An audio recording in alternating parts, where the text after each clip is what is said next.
안녕하세요. 오늘 함께 읽어볼 지문은 초기 인류의 삶에 대한 흥미로운 이야기입니다. 대부분의 동물이 평생을 생존을 위한 투쟁에 바치는 반면 우리 조상들은 어떻게 그 굴레에서 벗어나 풍요를 누릴 수 있었을까요? 그 비밀을 함께 찾아가 봅시다. 지문을 자세히 보기 전에 전체적인 흐름을 먼저 잡아볼게요. 처음에는 대부분 동물의 고된 삶을 보여주며 배경을 설정합니다. 그리고 이 상황이 우리 조상들에게도 마찬가지였다고 말하죠. 하지만 지능이 발달하면서 상황이 바뀌고 마침내 인류는 풍요를 누리게 되었다는 긍정적인 결론으로 이어집니다. 이 흐름을 기억하면서 따라오세요. 자, 첫 문장부터 보겠습니다.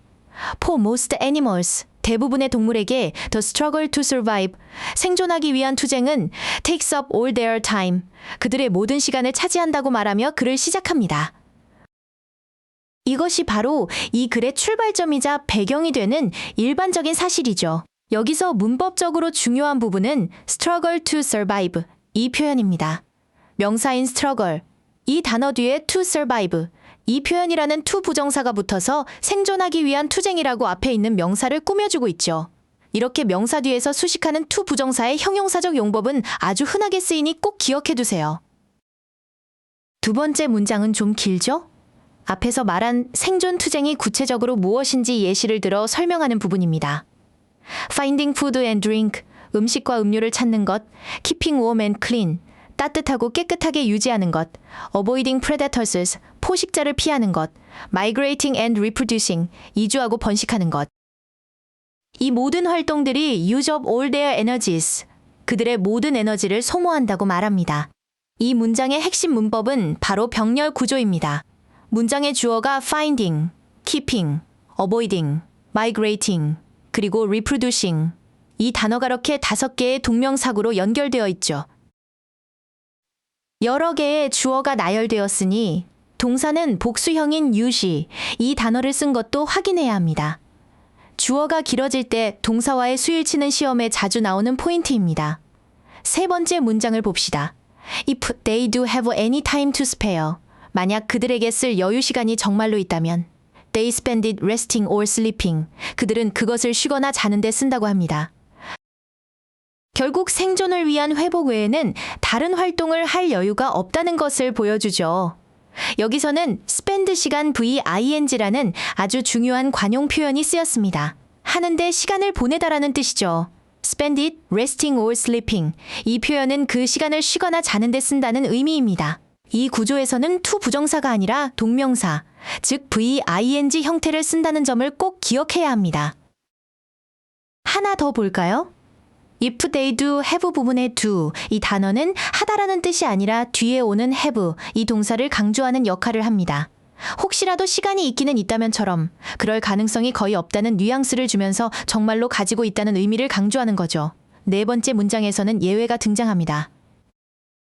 Only very young animals, 오직 아주 어린 동물들만이 under the protection of their parents, 부모의 보호 아래에서 have enough surplus energy, 충분한 잉여 에너지를 가지고 있다고 합니다.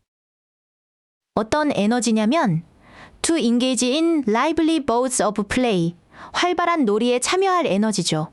생존 투쟁에서 자유로운 유일한 존재를 보여줍니다. 이 문장은 주어와 동사가 멀리 떨어져 있는 구조라 중요합니다. 주어는 very young animals인데 동사는 저 뒤에 있는 have죠.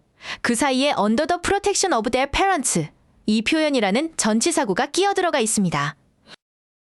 이렇게 주어와 동사 사이에 수식어가 들어갈 때 동사 바로 앞 단어 parents가 아니라 진짜 주어 animals의 수를 일치시켜야 한다는 점 잊지 마세요. 또 하나의 중요 구문은 enough 명사 to 부정사입니다. 할 만큼 충분한 명사라는 뜻이죠. 여기서는 enough surplus energy to engage in play, 즉 놀이에 참여할 만큼 충분한 잉여 에너지를 의미합니다. enough, 이 단어의 위치가 중요한데 명사를 꾸밀 때는 이렇게 명사 앞에 온다는 것을 기억해두세요. 다섯 번째 문장은 짧지만 아주 중요한 다리 역할을 합니다. This was also true for our early ancestors. 여기서 this, 이 단어가 가리키는 것은 무엇일까요? 바로 앞문장의 내용, 즉 생존 투쟁이 너무 힘들어서 오직 어린 새끼들만 놀 에너지가 있다는 사실입니다. 그 힘든 상황이 우리 초기 조상들에게도 마찬가지였다고 말하며 이제 이야기의 초점을 동물에서 인간으로 옮겨오고 있습니다. 6번째 문장은 초기 인류가 겪었을 어려움을 구체적으로 설명합니다. The constant search for food, 음식에 대한 끊임없는 탐색이 would have put heavy demands upon them. 그들에게 큰 부담을 주었을 것이라고 말이죠. 과거 조상들의 상황을 현재 시점에서 추측하고 있는 겁니다. 이 문장의 핵심 표현은 would have put 이 표현입니다. 이렇게 조동사 플러스 have pp 형태는 과거의 일에 대한 추측이나 가정을 나타낼 때 씁니다. 부담을 주었다가 아니라 부담을 주었을 것이다라고 해석하는 것이 정확하죠. 과거 조상들의 상황을 추론하는 내용이므로 이 표현이 사용되었습니다. 7번째 문장에서 드디어 결정적인 전환이 일어납니다. 그러나 as they slowly evolved into more and more efficient hunters, 그들이 서서히 점점 더 효율적인 사냥꾼으로 진화함에 따라 the situation changed, 상황은 변했다고 말합니다. 힘들었던 과거에서 벗어나는 변화의 시작을 알리는 문장입니다. 여기서 as, 이 접속사의 의미를 잘 파악해야 합니다. age, 이 단어는 때문에, 할 때 등 뜻이 많지만 여기서는 진화함에 따라 상황이 변했다고 했으니 시간의 흐름에 따른 변화, 즉 비례의 의미로 쓰였습니다. 문맥에 맞게 age, 이 단어의 뜻을 파악하는 연습이 중요합니다. 또한 more and more efficient, 이 표현도 주목해주세요. 비교급 and 비교급은 점점 더 한이라는 뜻으로 변화가 한순간에 일어난 것이 아니라 서서히, 점진적으로 계속되었음을 보여줍니다. 사냥 기술이 꾸준히 발전해 나갔다는 뉘앙스를 잘 살려주는 표현이죠. 그렇다면 그 성공의 비결은 무엇이었을까요? 8번째 문장이 답을 줍니다. The secret of their success. 그들 성공의 비결은 was the development of much greater intelligence. 바로 훨씬 더 뛰어난 지능의 발달이었다고 말합니다. 이 글의 핵심 단어인 intelligence, 이 단어가 드디어 등장했네요. 이 문장은 주어 이지보어 형태의 간단한 이형식 구조입니다. 주어인 the secret, 이 표현이 곧 보어인 the development, 이 표현과 같다는 의미죠. 즉, 성공의 비결, 지능의 발달이라는 등식이 성립합니다. 이렇게 주어의 정체를 밝혀주는 구조는 글의 핵심 내용을 전달할 때 자주 사용됩니다. 9번째 문장은 앞문장의 내용을 더 구체적으로 풀어줍니다. They used brain, not brawn. 그들은 완력이 아니라 두뇌를 사용했습니다. To kill their prey. 그들의 먹이를 죽이기 위해서 말이죠. 힘이 아니라 머리를 써서 사냥했다는 것을 명확하게 보여주는 문장입니다. 여기서 brain not brawn, 이 표현이라는 A not B 구조가 쓰였습니다.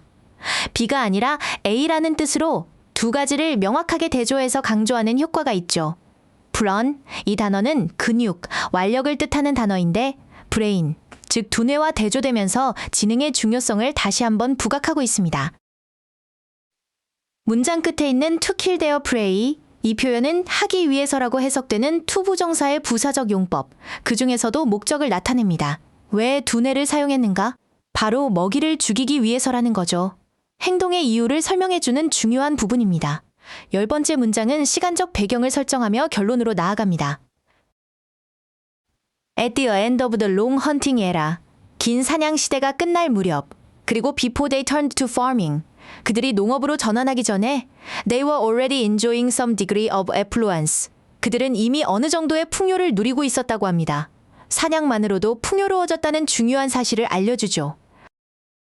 이 문장은 구조적으로 보면 주절인 they were already enjoying, 이 표현 앞에 at the end of, 이 표현이라는 전치사구와 before, 이 부사절, 이렇게 두 개의 수식어구가 붙어 있습니다. 이렇게 수식어가 길어질수록 문장의 진짜 주어와 동사를 찾아내는 것이 중요합니다. 여기서는 they, 이 단어가 주어, were enjoying, 이 표현이 동사죠. 11번째 문장은 앞서 말한 풍요가 어떻게 가능했는지 그 조건을 설명합니다. 문장이 매우 길지만 핵심은 두 가지입니다. 첫째, the prey was sufficiently plentiful, 먹이가 충분히 풍부했고, 둘째, their hunting techniques sufficiently advanced, 그들의 사냥 기술이 충분히 발전했다는 것입니다. 이 두 조건이 합쳐져서 그들이 번영을 경험할 수 있었다는 내용입니다. 이 문장에는 sufficiently, for, to라는 중요한 구문이 숨어 있습니다. 가할 만큼 충분히 하다는 뜻으로 원인과 결과를 나타내죠. 사냥 기술이 충분히 발전해서 그 결과 그들이 번영을 경험할 수 있었다는 의미입니다. 여기서 for them, 이 표현은 to 부정사 to experience, 이 표현의 행동 주체, 즉 의미상 주어를 나타냅니다. 문장 구조를 하나 더 살펴보면 and, 이 접속사를 중심으로 두 개의 절이 연결되어 있습니다. 첫 번째 절은 the prey was, 두 번째 절은 their hunting techniques sufficiently advanced죠. 사실 두 번째 절에는 주어 techniques, 이 단어 뒤에 were, 이 동사가 생략된 것입니다. 영어에서는 반복을 피하기 위해 이렇게 동사를 생략하는 경우가 많습니다. 드디어 마지막 문장입니다. They had time on their hands. 직역하면 손 위에 시간을 가졌다인데 이것은 시간이 남아 돌았다, 마음대로 쓸 수 있는 시간이 많았다는 뜻의 관용 표현입니다. 생존의 모든 시간을 쏟아붓던 과거와 달리 이제는 여유를 갖게 되었다는 글 전체의 결론을 아주 함축적으로 보여주는 멋진 마무리죠.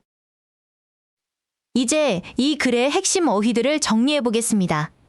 가장 중요한 단어는 단연 인텔리전스, 즉 지능입니다.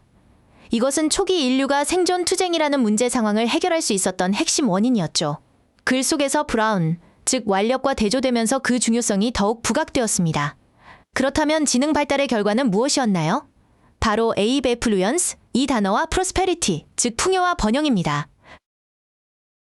이 단어들은 인류가 생존 투쟁에서 벗어나 도달한 새로운 상태를 보여주는 결과로서 기능합니다. 글의 긍정적인 결론을 이끄는 단어들이죠. 글의 흐름을 만드는 두 단어도 짚어봅시다. 스트러걸, 투쟁은 이 글의 배경이 되는 문제 상황을 설정하는 단어입니다.